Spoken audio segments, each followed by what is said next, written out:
સમગ્ર વિશ્વમાં 8 માર્ચના રોજ 112માં આંતરરાષ્ટ્રીય મહિલા દિવસની ઉજવણી કરવામાં આવે છે, જેના અનુસંધાને આજરોજ કલેક્ટર કચેરી પાલનપુર ખાતે નિવાસી અધિક જિલ્લા કલેક્ટર સીપી પટેલ દ્વારા મહિલાઓના ઉત્કર્ષ માટે કામ કરતી મહિલાઓ તથા બાળકોનું સન્માન કરાયું.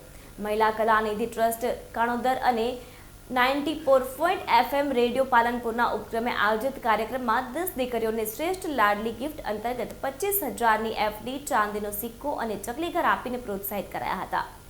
આ સાથે ઉડાન ફાઉન્ડેશનના ફાઉન્ડર કિરણબેન દ્વારા ઝૂંપડપટ્ટીમાં રહેતી દીકરીઓને ભણવા માટે રવિવારે શાળાએ ચલાવવામાં આવે છે.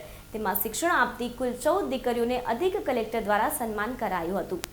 જીલ પ્રજાપતિ કે જેમણે બનાસકાંઠામાં 2800 જેટલી દીકરીઓને મફત કરાટેની તાલીમ આપી હતી, તેમનું પણ સન્માન કરવામાં આવ્યું હતું. આ અંગે મહિલા કલાનિધિ ટ્રસ્ટ ચેરમેન રશ્મિ હાડાએ જણાવ્યું કે બેટી બચાવો બેટી પઢાઓ સાથે આ ટ્રસ્ટ છેલ્લા 18 વર્ષથી કાર્યરત છે.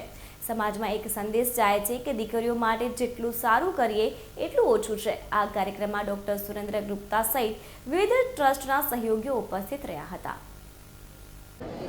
આજે આંતરરાષ્ટ્રીય મહિલા દિન નિમિત્તે 7 માર્ચે પૂર્વ સંધ્યાએ મહિલા કલાનિધિ ટ્રસ્ટ કાણોદર, હું રશ્મિ હાડા, આજના આ પ્રોગ્રામમાં બેટી બચાવો અને બેટી પઢાઓના આ જે સંકલ્પ સાથે છેલ્લા 18 વર્ષથી કાર્યરત છું, ત્યારે આજના દિને પણ કલેક્ટર ઓફિસમાં આજે એવી જરૂરિયાતમંદ 5 દીકરીઓને FD સાથે સાથે 5 એવા સન્માનિત વ્યક્તિઓનું સન્માન કે જેઓ સતત બેટી બચાવો અને બેટી બચાવો વિષય પર કાર્યરત છે અને લોકસેવા કરે છે. આ સાથે સમાજને એક મેસેજ મળી રહે કે દીકરીઓ માટે કરીએ એટલું ઓછું છે અને સતત પ્રયત્ન સાથે જ આપણે આ આંતરરાષ્ટ્રીય મહિલા દિનની સાચી ઉજવણી કરીએ તો જ આપણા આ સંકલ્પને સાર્થક કરી શકીશું.